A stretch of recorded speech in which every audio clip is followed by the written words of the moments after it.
Ngayon naman po kasama po natin si Ma'am Heidi, isa sa mga City Area Coordinator po ng Kalahi Foundation.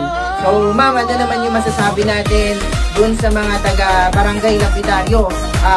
Kanina sabi po ni Architect Ronnie, kayo daw po ang kauna-unahang barangay sa buong Pilipinas na nag-conduct ng ganitong training para po sa mga kanegosyo natin dito sa Barangay Lapidario.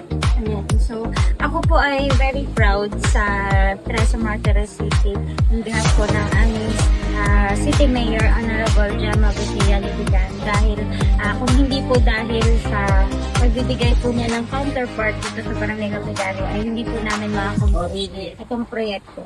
Sa bahagi naman po ng barangay, natuwang po ang community volunteers at ang ating pong sanggunitan sa pamumuna po na ni Kapitan Henry na talaga pong pinush nila ang ganitong klaseng proyekto dahil nakikita nilang timely siya na pangangailangan talaga dahil ang Cavite po kasi wala kaming dumping site. So, ang mga basura po namin dito ay dinadala pa po sa Laguna. So, isa po talaga na malaking tulong itong napagkaisahan ng komunidad ng Barangay Lapidario na eco-bricks making out of recyclable materials para po mabawasan po yung volume po ng basura dito sa barangay. And at the same time po, pag nagiging functional na po ang kanilang project, ay pwede po nilang i-cater ang mga karatig barangay para po mabawasan po yung sustainability po, hindi lamang po dito sa Barangay Lapidario, ay kasama na dito yung ibang barangay dito sa Cavite.